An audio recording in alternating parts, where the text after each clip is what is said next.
Hello, everyone. This is the Beef and the Deuce podcast coming to you on YouTube. Like and subscribe us on YouTube. Also, check us out on Beef and the Deuce podcast on X, Twitter. Beef handles that a lot of good action there, a lot of keeping me awake during the day, which is annoying, but hey, it's life. We have compromises to make. That's the good stuff. And looking at the weather, I asked Beef earlier, why are you not out golfing? And he said, because I'm a wimp, I don't like to golf when it's in the least bit cold. I'm sorry, no. So explain why you're not golfing today, which you should be out. It's just piss poor planning. Okay, all right. I messed up. Gotta own it. Gotta own your screw ups. I expected it to be a tad bit more windy. Mm-hmm. And it's not. Yeah, it's not. It is ideal. Yeah, I mean it's cool, but man, it's ideal for cool. Yeah, it's sunny. I don't think there's a cloud in the sky. Yeah. Barely any wind, and I messed up. I thought about you yesterday. I messed up, guys. I thought about you yesterday too. I'm like, because I was from Gahanna, and I drove by that Gahanna golf course there by the cemetery. Yeah, the little like nine-hole little there. place. People are out there. Beautiful day. I'm assuming you weren't out there either, right? Nope. The Wednesdays are usually pretty busy. Are they? I'm usually from morning to about like late evening, and I'm home at like 7. So okay, so you're busy then. That's cool. Yeah, but there's no time to think about it, even though I wish I could. But it was beautiful yesterday. Beautiful. Oh yeah. Once the wind died down a little bit, towards the evening, it was ideal. So yes, yet again, I'm sitting there wondering. I do live 2 minutes from a golf course. Absolutely. I should just go. You should just go. Just go. Grab the bag and walk over there. Yes. So we're starting next week. I think next week is going to be the let's go for the season. Yeah. So I think the cold weather's probably gone by next week. Yeah. And give your leagues all we're good. I think so. I think we're ready to go, and we will see what happens. So no new clubs for this year either, right? Nope, no new clubs. Everything's the same. New bag, but that's it. Okay. I think we're gonna stick with the same stuff, and we're gonna try to break 80 this year. That's the goal. Okay. We were close twice. So we will see. All right. A couple of questions here as we get ready for the draft, NFL draft.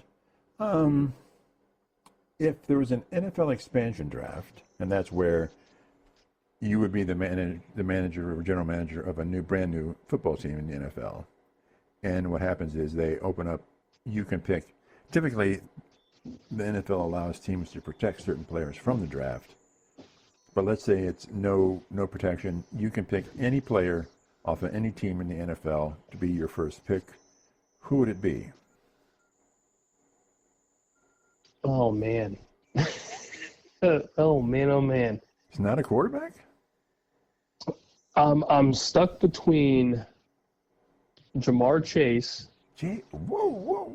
Okay. I'm stuck between Jamar Chase. This is a curveball.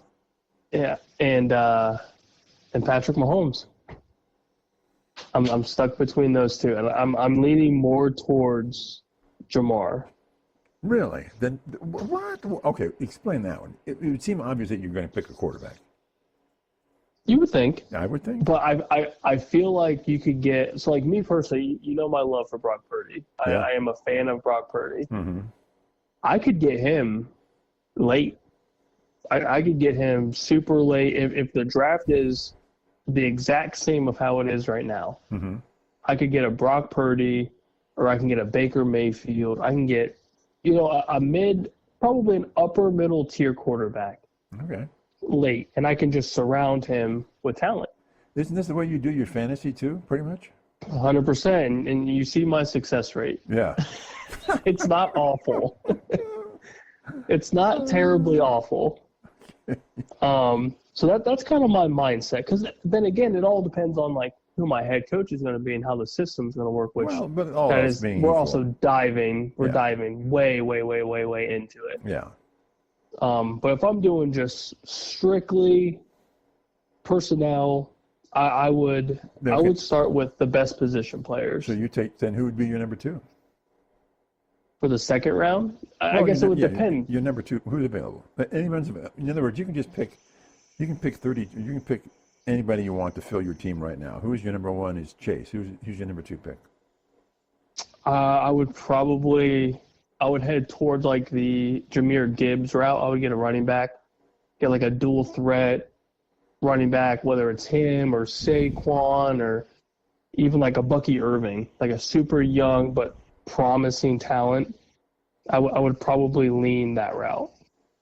So I would get a star-studded receiver, and then similar to like the NFL fantasy draft, I would go, depending on who's available on that board, it's either best running back or best receiver, and then vice versa after that. You don't think Derrick Henry's the best running back? I like the dual threat aspect. I think Derrick Henry's great, obviously. Mm-hmm. But I like what Jahmyr Gibbs does. Okay. He can shoot up the middle. He can run to the outside. He also catches the ball in the backfield. Mm-hmm. So you can use him for whatever. Okay. So that's kind of – I like what he does, but at the same time, you feed Derrick Henry the ball, and this train, the semi-truck is just going to do what he does. Right. But, yeah, I mean, it also just, again, depends on who's there. But I like Jahmyr Gibbs just a little bit more. I think he's more versatile. Okay. Would you look to fill out your offense first, or would you see who you like? Who would be your number one defensive player? Oh, if I was able to get Myles Garrett, I would snag him in a heartbeat. Okay, yeah, you're able to pick whoever you want. Yeah, I would snag probably Myles Garrett, get your pass rush, and then from there I would probably go interior line. Good defensive tackle, whoever's best available. And then I would try to get the secondary. I would try to go safety or corner. I would probably go corner. Okay. I'll probably do whoever. I mean, I know Jalen Ramsey is a little bit older, but like I could get him super late. So in a quarterback, you want somebody who can play one-on-one, right? Oh yeah, give me man up, one-on-one, like a Denzel Ward on the outside for. I mean, your Brownie boys. Mm-hmm. And then I would also try to get like a ball hawk type safety corner, like a Diggs, for example. I'm gonna pick on my Dallas boys a little bit. Somebody that is able to, pick the ball out of a one-on-one, and at least have one of those guys, and then kind of go from there. And then safeties, I mean, there's obviously great safeties, but they're almost a dime a dozen depending on who's out there. And I feel like there's really not a ton of like terrible safeties. But I'd even go towards like the rookies. I'd go get like a Lathan Ransom and just wait and then just develop those type of guys. Would you want a safety who's adept or very knowledgeable about doing a safety blitz? Oh yeah, and there's Lathan. Lathan's shown us to do his thing. Yeah. And that's the fanboy in me, but we watched him so much that like we know whoever's going to get him day 2, maybe even day 3, like he's going to be a stud. So I would definitely take a little bit of a risk and go him, even though I mean in my opinion I don't think it's much of a risk. I think it's very smart. So let's say Mahomes is taken, Burrow's taken, Lamar's taken, Allen's taken. So you say there's probably 10 other quarterbacks you'd be comfortable with picking, right? Oh yeah, Baker, Brock Purdy. It's gonna sound super silly. I mean, Sam Darnold proved that he's not a complete ass bag. He's got some talent. What about your guy Dak? No. No, I refuse. You refuse? I refuse. Okay. I mean, I feel like Jordan Love's not awful. Jared Goff, obviously, those two are very good. What about the fellow that's now with the Commanders? I can't think of his name. Oh, yeah, Jaden Daniels. I mean, the list goes on. I mean, there's probably a good 15-plus quarterbacks that I would not mind on my team. CJ? Yeah, CJ had a rough year, and people are down him already. Like, he's fine. I mean, there's plenty. So I don't – again, going back to, like, how I drafted in fantasy, there's really no need to just go above and beyond to snag the elite quarterbacks. So there's still good quarterbacks that have the capability of being great or even being elite, depending. But then again, they are, the Lamars, the Josh Allens, the Burrows, the Mahomes, Jalen Hurts to some. I mean, they're obviously elite style players. Right. But if I'm building a team, I don't necessarily need elite quarterback per se. I just say a quarterback knows how to throw the damn ball and get it to, your star-studded receivers, your running backs if you play that type of football. And then you need an offensive line that helps protect them. Yeah. I can't have Cleveland Browns type Swiss cheese, which we all know is one of their probably the Achilles heel for them. Yeah. Outside of terrible contracts for the quarterback. Yeah. Well. But yeah, I mean, you need an offensive line, and that's also super important. Yeah. Okay. That's interesting.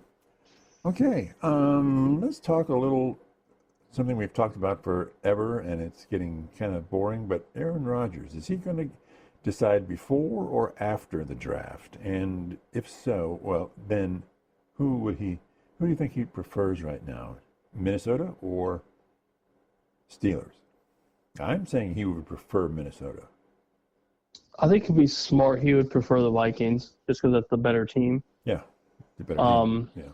But I don't think as of right now I think they're fully comfortable with JJ, and I don't blame them. I mean, you have to see what you have with your first round talent from last season, and if he's not 100%, you're not going gung ho with him, or you necessarily believe that he's if he's not good enough. What would be wrong though for the Vikings to say, yeah, we're with JJ, but we're picking up Aaron Rodgers as a insurance package?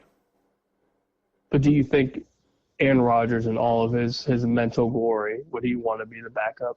I don't know, but I tell him you're going to make a $1 or $2 million deal, one year deal, and the minimum, and that's it. That's all you're getting. I can't see him in all of his. So he'd go to Pittsburgh instead? I would say if he wants to play, I think he would. His best shot to actually start day one would be Pittsburgh. Yeah, but their offensive line has sucked for quite a while. Well, not been good. I don't want to go suck, but they've not ideal. Not ideal. Yeah. Ever since Big Ben left, it's just been kind of not up to par. We'll just say it's not up to par. Yeah. So does he want to be in that?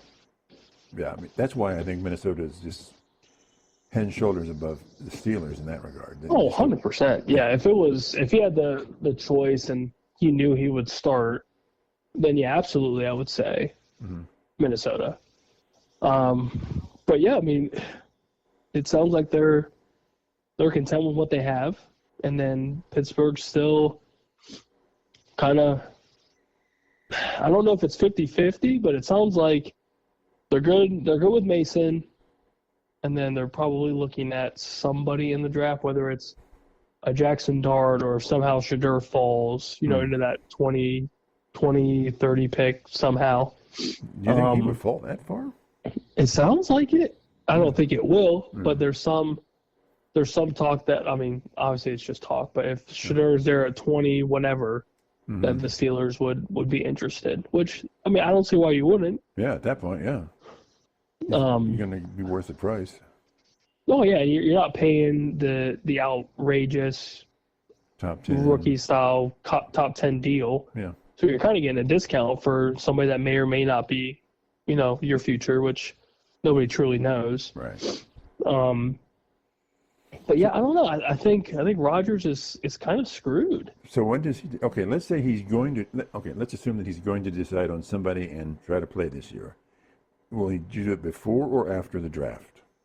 His best shot is before, I think, because I think post-draft, if the Steelers do draft somebody, yeah, his stock goes down. Yeah, his stock's completely plummeted. Yeah. And who's to say that Minnesota's not going to draft, a rookie quarterback at some point just to have insurance? Right.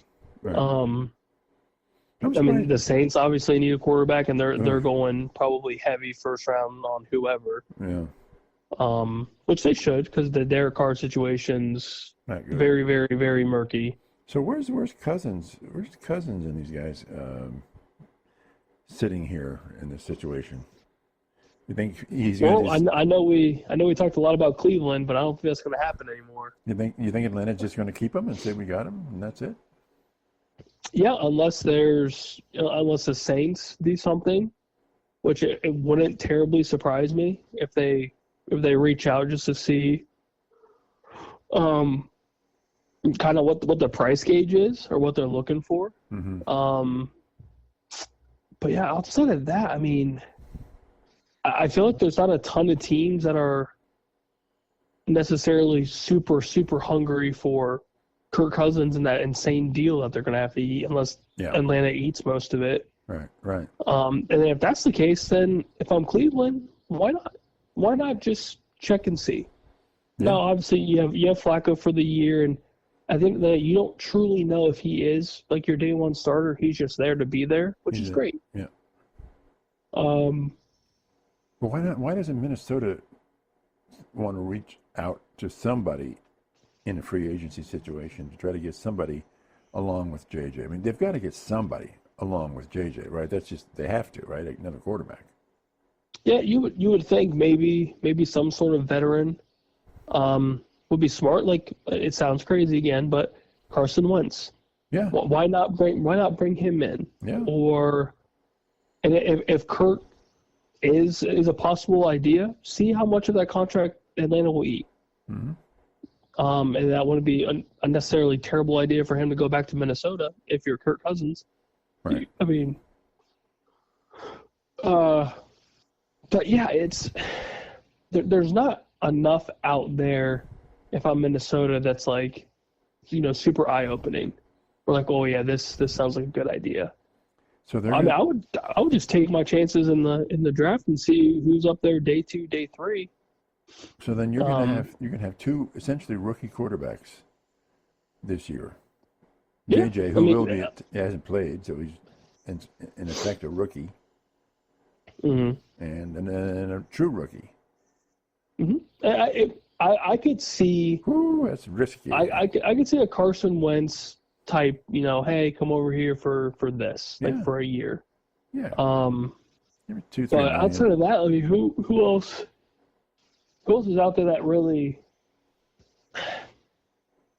I don't know of anybody currently that would be worth reaching out veteran-wise. Yeah. Because I feel like most of those guys are already signed. Yeah, I agree. Like Gardner Minshew's already signed. He's in Kansas City. Yeah. Flacco Micraco's in Cleveland. Yeah. So there's really not much else that's, really worth a damn. That's a name that would be like, yeah, this would be good if JJ's not 100%. Mm-hmm. Or if he does get hurt again somehow. Like, at least you have somebody. Mm-hmm. So who did Dan? So, yeah, it's tough. Who did Jones go to? Did he get traded to somebody, or did he sign with somebody? For who? Jones, the Oh, Giants. Daniel Jones is he's a Colt. Oh, that's So right. he's Yeah. already- that's right. Yeah, he's up there with. He's already set up, ready to go. Yeah, that's right. Okay. Yeah, so there's really nobody that you're right. That's just sort of out there. Yeah, there's really nobody that's like really making me want to reach out to, to sign them. So you think it's fine for the Vikings to just wait and pick somebody up in the draft, huh? Yeah, I mean, I don't think it's necessarily hateful. I mean, if you're dead set on JJ being your starter, then that's great. Yeah, I could see something where maybe like a day 2 or a day 3 pick is used as maybe a little bit of trade bait, and see if you can get somebody out there. If somehow they get a Kirk Cousins and they get him back to Minnesota, that's obviously Good. probably the best case scenario for them. And I think if you're the Minnesota faithful, that's you're probably excited about that. At least you have somebody in the event that this, injury happens again. Because the last thing you want, like you said, is back-to-back rookies essentially, and you don't really have veteran leadership. Now you got the talent to help said rookie if that ends up being the case. but it's still a rookie. It's still a rookie in the NFL. Mm-hmm. Year one, he's probably shitting his pants. So you need veteran leadership. Yeah. But yeah, I would say Kirk's best case scenario, veteran wise, unless a Carson Wentz type name is floating around that you can kind of get for super cheap, then it's not the worst thing in the world. Mm-hmm. Okay. So I heard this question on the radio, 97. They were talking about McIlroy, Rory, finally winning the Masters. And who in the NFL, we're talking about team-wise, management and coaching, that has that kind of pressure, that the expectation of winning but not, and if they don't do it this year, they might be losing their job. Would it be Buffalo? Do they have that pressure on themselves? Never won a Super Bowl. I don't think with Jerry the Cowboy, I don't think he gives a rip. No, I first thought I had was Dallas, but yeah, I don't think Jerry cares at this point. I think he's like, well, I own the most important, most valuable team in football, so I don't really care. Yep.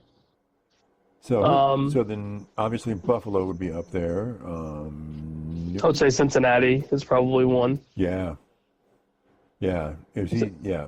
Yeah. I would say Cincinnati and Zach Taylor probably have a ton of pressure now with signing T. Higgins if somehow they get Trey Hendrickson back. Mm-hmm. So do they have to get at least to the AFC Championship game, or what saves his job? If they can get a win, at least one win in the playoffs, I think that saves him. As stacked as they are offensively? Yeah, I would say at least one. I'm not saying it's the most ideal thing in the world, but if he can show that he can win in the playoffs, I think that saves him at least it gives him some time. Okay. It gives him just a little bit more wiggle room, not a ton, but enough to where it's like his argument is, I'm still winning playoff games when we're in. Yeah. And the last time they made the playoffs, look how far they went. Yeah. So I mean, he would have that argument in the sense of, like, last year was kind of a dumpster fire for him because it was injuries here and there, and then obviously the North is kind of ran by Baltimore. Yeah. So I would say this year is one of those where it's like, okay, everyone's healthy. You've got a year two running back behind you and Chase Brown. You've got T. Higgins back for 4+ years. Jamar Chase is stuck with Burrow for the 4+ years. Fix this offensive line because we all know it's still somewhat of a dumpster fire. And figure out what the hell happened with this defense and try to mitigate those problems, or at least keep it to a somewhat of a minimum. And then I could see the Bengals being the favorites to win the North. Baltimore is kind of up and down depending on what part of the season they're in. And Cincinnati's got a lot of firepower to contend with the North. Yeah. And then Buffalo. Talk to me about Buffalo. Oh man. Well, the James Cook situation with him and the running backs, that's not ideal. So if he, as far as getting, they're knocking on the door a lot, but that's what the Bills do.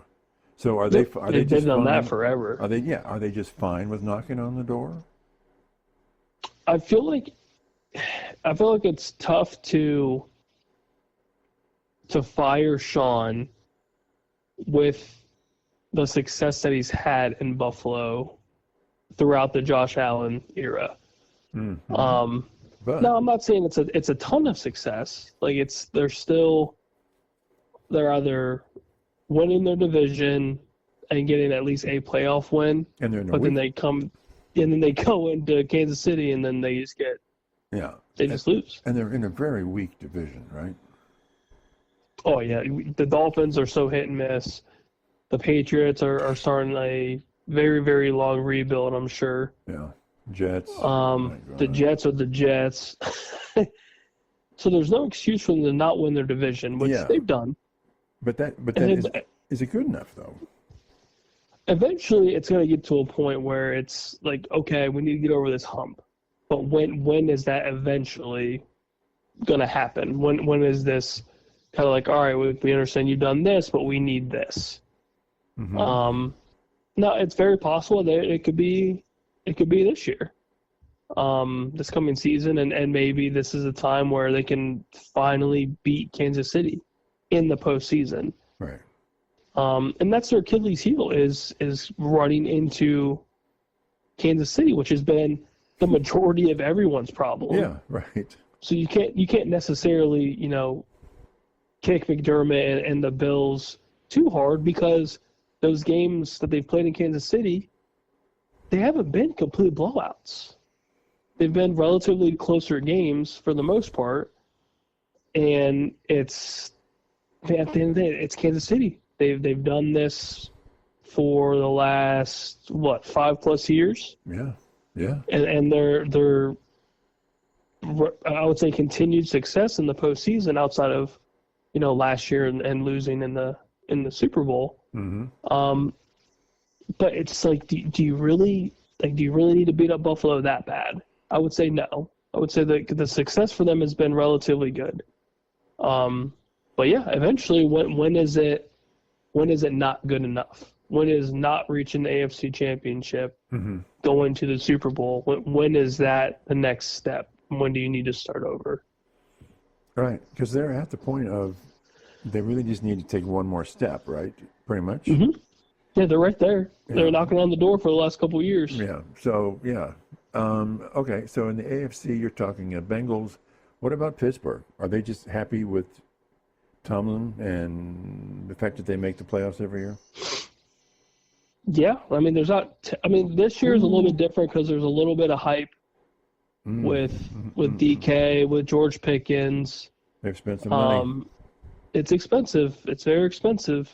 So I would say at least in the next couple of years, there would have to be some sort of improvement from just making it to the playoffs, maybe win a game. Well, why not make a big, huge push for Aaron Rodgers now? I wonder if there's some doubt that he's just not the one to get them there. And if they believe that maybe one of these rookie quarterbacks, there's more upside, if you will. And again, Tomlin is a great coach, has been a very great coach for a while. Yeah, absolutely. But they have a history. Okay, then what about? Okay, so are you saying in the AFC it's pretty much the Bengals that with he has to produce or he's out kind of thing this year? Throughout the whole AFC? Yeah. Let's see. I mean, nobody thinks the Jets are going to. Nobody thinks the Patriots are going to do it. Nobody thinks the Browns are going to do it. No.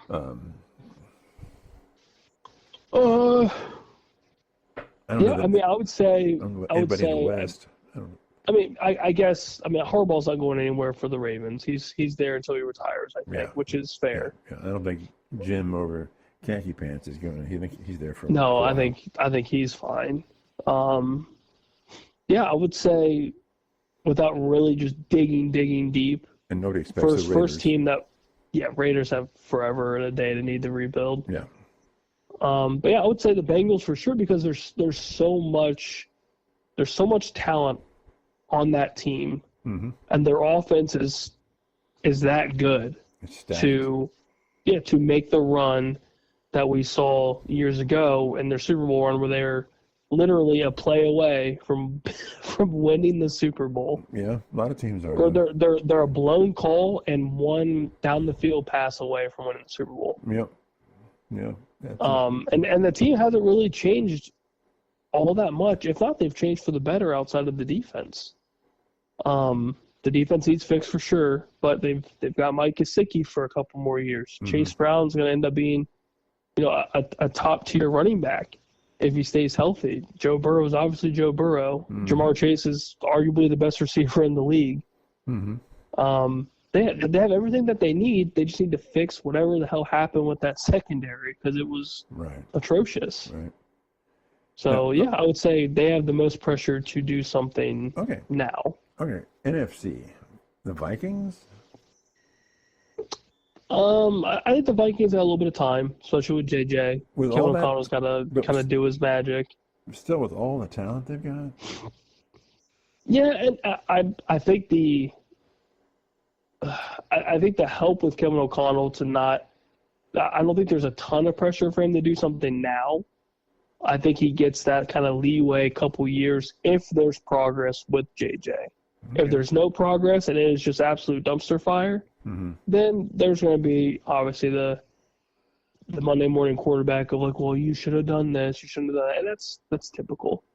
But you believe in your young quarterback. You obviously drafted him top 5 for a reason. Yeah. So you gotta have to see what you have, and if it's an absolute devastation, then you have something else to figure out and maybe look into a possible older veteran quarterback or a new one. Who knows? All right. How about then the only one that pops up? I mean, the Giants know, the Commanders know they're new, Cowboys know. What about the 49ers? They've been knocking on the door. Yep. The Niners have a little bit of heat for sure. Come on now. A lot of heat because you got rid of Debo, which at the end of the day, it's not the worst idea in the world. He's getting a little bit older. So they're probably drafting somebody to backfill that spot, which obviously the receivers in this draft are pretty solid. So it's not going to hurt them necessarily to get somebody early on, receiver-wise, to backfill that. George Kittle's still top-tier tight end. You still got Christian McCaffrey for however long. Whether or not he's 100% or not, he's still at 75, 80%. He's still a top 5 running back. Yeah. And then defense, if you can keep Bosa and kind of keep that core of your defense together, they can run with anybody. It's not necessarily fair to judge how last season went for them because they were just so destroyed by injury. I mean, it wasn't even the same team. But let's say they are under 500 this year. Oh, then it's fire alarms. They might have a fire sale for that team. Yeah. I mean, is the coach gone? Is there 8-9 or is he gone? I don't know if he's necessarily gone, but I think there's going to be a sit-down conversation of like, what the hell is going on? Especially if they do end up paying Brock Purdy the money that he's looking for, which I think he's well-deserving to get. It's going to be kind of a sit like, what do you need? Like, what personnel do you need to make this run again? That we haven't already given you. Because not too long ago, they were just in the Super Bowl. Right. And they were, again, a play away from winning. I'll be darned. Funny how that works, isn't it? Yeah, it's crazy. And they're running against, again, the freaking Chiefs. Yeah. Well, so that's the NFL. Until somebody knocks them down, which Philly did, we'll see what happens from there. All right. How about the Rams? Are they not? They've not been close enough yet. But I think they're doing what they need to do to maybe make a last ditch effort. Devontae Adams going there is huge for Stafford. You're keeping Puka. You've got a top tier running back behind you in Kyron Williams. Now the defense is young-ish, but I think their defense is fine. And I think they have all the pieces needed to maybe make a deep push, especially in the West. Right. Let alone the NFC playoffs. I mean, I feel like the NFC is not nearly as strong as the AFC, depending on who gets in from the NFC. Right. But yeah, I think with keeping Matt Stafford, that was big because initially it was kind of thought like he might be gone. Them snagging Devontae Adams, I thought was massive. And yeah, their defense is young and hungry, which is, I mean, that sounds like a pretty damn good recipe to make a run. So let's say they don't get out of the division round in the playoffs. They're still fine? Is the coaching staff still fine? I would say so, yeah. I mean, you gave Stafford, what, two more years, I think, to do something. And who knows after that second year, like the whole Sean McVay might be done. Stafford's obviously done there for, I would assume, after that contract extension's up. Mm-hmm. And then we're probably looking at a complete rebuild. Mm-hmm. Maybe. We'll see. The only one you think that's close to a hot seat, coaching-wise, is the 49ers for the NFC, right? Yeah, I mean, I wouldn't even say it's like close, but if I had to pick anybody in the NFC, now obviously my freaking boys, my Dallas Cowboys, it's new head coach. Yeah, well, he's kind of a new system. He's had some time. Yeah, and do you think? Well, yeah. Do you think he was justified in letting McCarthy go? I mean, yes, but at the same time, I felt like knowing they were going to pick up who they have now, though.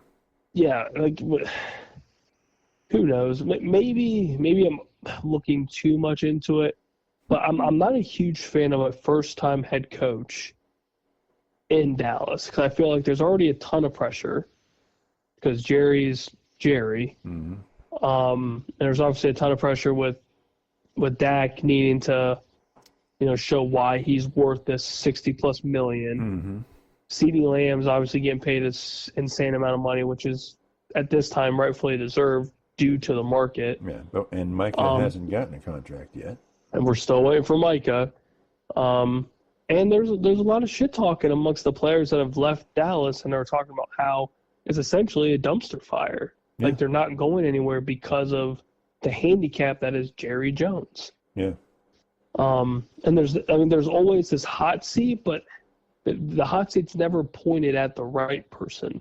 Mm-hmm. It needs to be pointed at Jerry, but Jerry's not going to fire himself. Right. No owner's ever going to do that.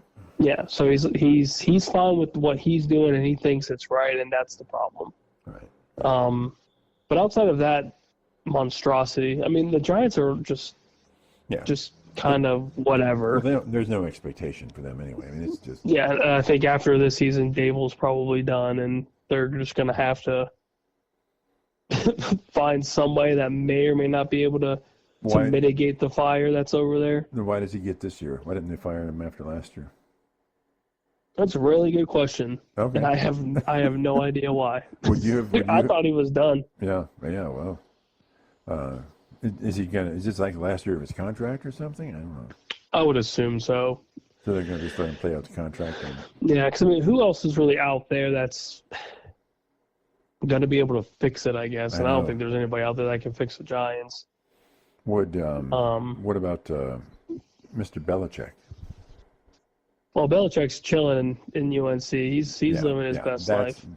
Well, whatever. That's highly variable. Yeah, he's out there just hanging out, doing his thing. Yeah, this 24-year-old going, yay. Yep, his COO. Yeah. Just running Belichick Corporation, wherever the hell it is. But he could get out of that. That's not an obstacle. Yeah, I could see if there's anybody that could do it, I could see Belichick being the guy that could figure it out somehow. I just think it would take a little bit of time, obviously, to basically wipe out the stink and then just try to fix it on his own, in his own way. Yeah, and is there enough time for that too? Yeah, I mean, in a 4 or 5 year deal, maybe. I'd be curious to see how he does with UNC and in the world of college football, and it seems like he's not doing necessarily bad. There's nothing negative coming from what he's been doing. I would just be curious to see after year one if anything changes or he's just kind of like, this college world sucks. Get me out of here. Yeah. Okay. Another question I gave you today earlier was, who do you think the top 5 essentially most valuable players are in the college football game going into the season, which basically means who do you think would have the top 5 NIL contracts? And I've got, my first one was Jeremiah Smith. Yep, that was pretty easy. Then I'd say Arch Manning. Mm-hmm. Then what do you have after? Then I got the Pittsburgh. Why do I say Pittsburgh? The Penn State quarterback. I think Drew Aller's up there, but I would think Not top 5? Bryce Underwood with Michigan. I would say I think he's getting like close to $4 million, if not $4 million a season, something insane, 3 or 4. Yeah. Um, But is he worth that right now? Unproven. from coming out of high school and the hype around him going into Michigan, I would say from that alone, yes. So he's Obviously, better. we will see, but I would say from high school to now, it's probably worth it. Do you think he's more valuable than Aller is for Penn State? I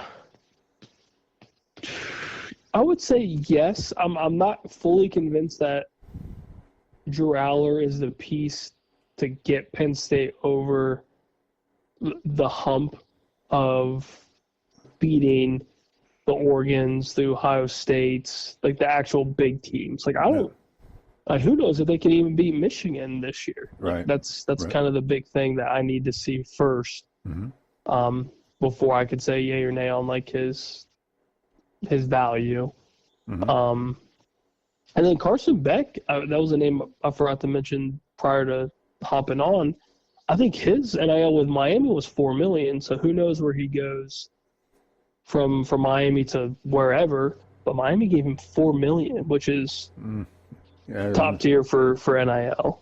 Yeah, see, I don't think he's worth it, though. I don't think he's worth that. No, God no. But Miami had money to blow, and they needed a quarterback since Cam Ward's going to be a Titan here soon.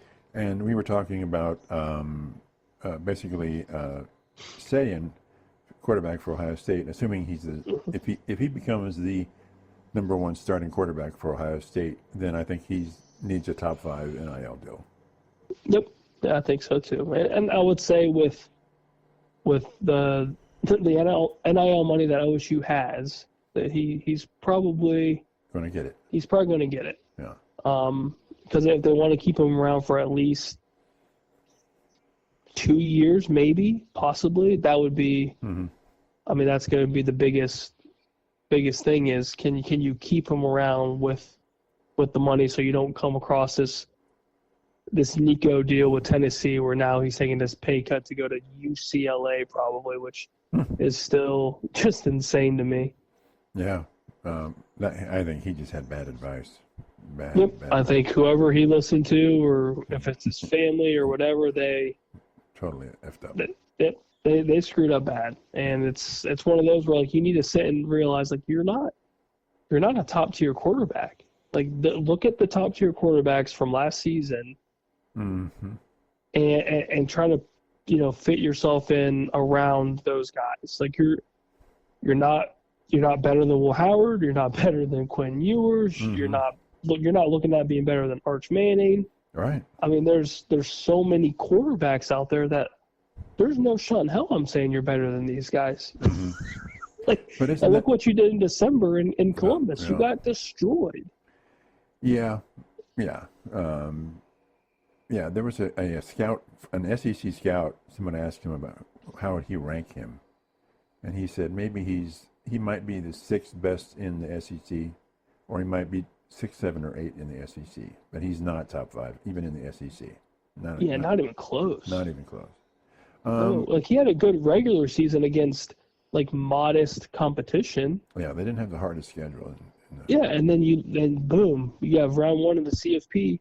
First play, you get your helmet cracked. Like welcome to Big Ten football, man. Like and then the rest is history. But like you couldn't do anything. But can you blame him for having to play Ohio State? Ohio State was. I do in the sense that if you believe you're truly that good, that's true. Then you needed to prove something. You need to find a way. You need to find a way to beat this team if you are that good. Or be close. So for example, when Texas played Ohio State, Quinn Ewers surprised a lot of people with that almost comeback. Yeah. He started playing lights out, and then I'm sitting there kind of like, because I've been dogging Quinn Ewers all last season. You were, yeah.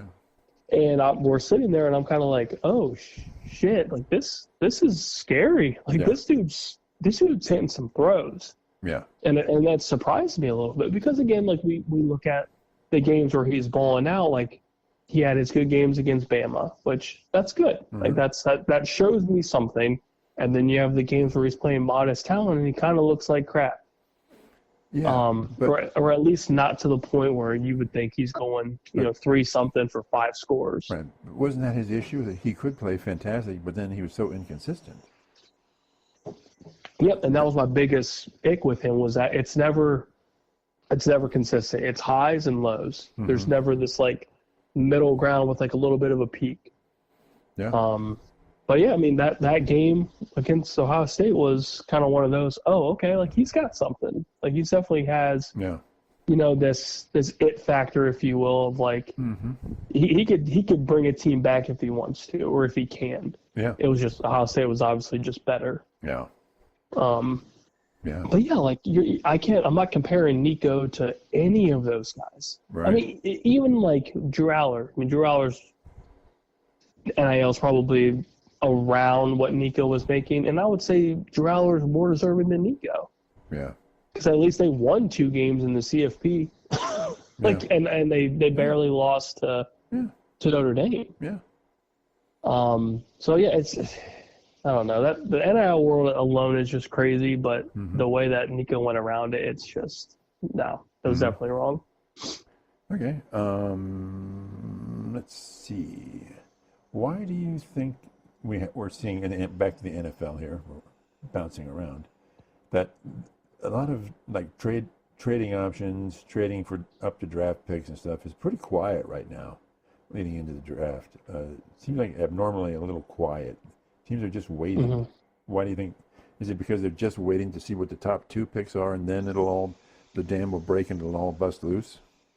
That's kind of what I'm thinking, because obviously the number one pick for Tennessee, it's kind of almost a given that Cam Ward's going to be a Titan. And then with Cleveland could kind of go everywhere. Do you think I think that's the biggest issue. Do you think teams are going to flood the Browns with offers to trade down or trade up? And I think so. Yeah. I think so, just because you have teams out there that are gung-ho about Abdul Carter, gung-ho about Travis Hunter, or maybe even very, very gung-ho about Shadur Sanders. Just depending on who's out there. Right.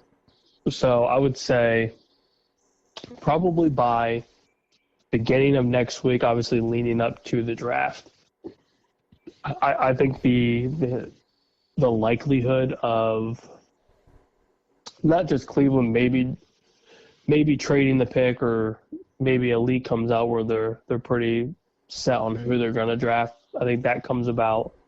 And then with the Saints and like the Derek Carr situation, maybe they make some noise with like the Giants, or maybe somebody like the Raiders, or maybe you get a team that's in the teens that really wants Ashton Genty, like the Bears, or maybe even Dallas makes a little bit of a push to get a running back. Because the last time we drafted a running back high, that running back tended to be pretty okay.